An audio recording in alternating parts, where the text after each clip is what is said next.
প্রশাসনের কেন্দ্রবিন্দু সচিবালয়ে এমন ভয়াবহ আগুন এর আগে কখনো লাগেনি। আগুনের ঘটনা ভাবিয়ে তুলেছে সরকারের উপদেষ্টা সহ কর্মকর্তা কর্মচারীদের। সবগুলো ফটক তালাবদ্ধ থাকার পরেও ওই ভবনে কিভাবে আগুন লাগলো কারণ জানা যায়নি এখনো। আরিফ জামালের রিপোর্ট। বৃহস্পতিবার দুপুরে ফায়ার সার্ভিস সদর দপ্তরে ফায়ার ফাইটার সোহানুজ্জামান নয়নের নামাজে জানাজা হয়।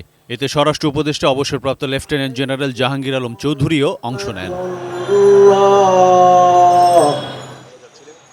সচিবালয়ের ৭ নম্বর ভবনের আগুন নেভানোর কাজে গিয়ে বাইরে রাস্তায় ট্রাক চাপায় নিহত হন নয়ন।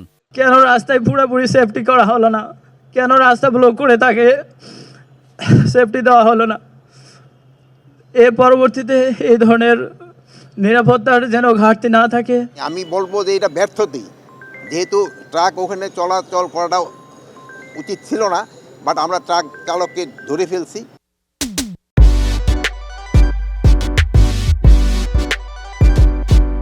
স্বরাষ্ট্র উপদেষ্টা আগুন লাগার কারণ সম্পর্কে আগাম কোনো মন্তব্য করতে রাজি হননি।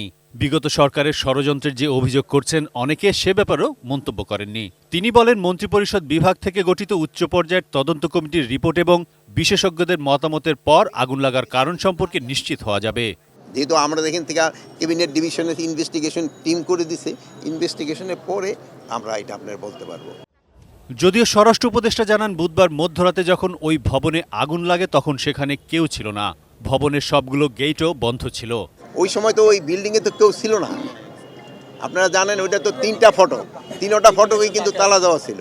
প্লাস প্রত্যেকটার যে প্রত্যেকটা ফ্লোরে যার যার মন্ত্রণালয় ওইটাও কিন্তু তালা দেওয়া থাকে, ওইগুলোও কিন্তু তালা দেওয়া ছিল। এটার ভিতরে কিন্তু একটা ফটক ভেঙে কিন্তু ফায়ার ফাইটাররা ভিতরে ঢুকছে। সচিবালয়ের মতো সুরক্ষিত স্থানে আগুন লাগার ঘটনায় উদ্বেগ প্রকাশ করেছেন মুক্তিযুদ্ধ এবং ত্রাণ ও দুর্যোগ উপদেষ্টা ফারুক আজমও। সচিবালয়ের বাইরে সাংবাদিকদের প্রশ্নের জবাবে একথা জানান তিনি। সুরক্ষিত জায়গায় এরকম আগুন লেগেছে, সেটা আমাদের সবাইকে তো উদ্বিগ্ন করেছে। তো আশা করছি যে পূর্ণাঙ্গ তদন্তের পরে এটা অতি দ্রুত এটার জানা যাবে। প্রশাসনের কেন্দ্রবিন্দুতে ভয়াবহ আগুন লাগার ঘটনায় উদ্বেগ ছিল কর্মকর্তা কর্মচারীদের মাঝেও। বৃহস্পতিবার সাংবাদিকদের কাছে সেই উদ্বেগের কথা জানান তারা। আতঙ্ক বলতে এর আগে আমার চাকরি 20 বছর, আমি 20 বছর এরকম আগুন এখানে দেখি না আর কি কখনো লাগে। সবসময় নিরাপদ মনে করছি। দুশ্চিন্তা তো অবশ্যই আছে, কারণ আমি 25 বছর জীবনে আজ প্রথম দেখলাম এরকম অগ্নিকাণ্ড। সবার ভিতরে তো একটা ভীতি কাজ করতেছে। সচিবালয়ের আগুন লাগা 7 নম্বর ভবনটিতে সরকারের বেশ কয়েকটি গুরুত্বপূর্ণ মন্ত্রণালয়ের অবস্থান। আরিফ জামাল, এটি নিউজ, ঢাকা।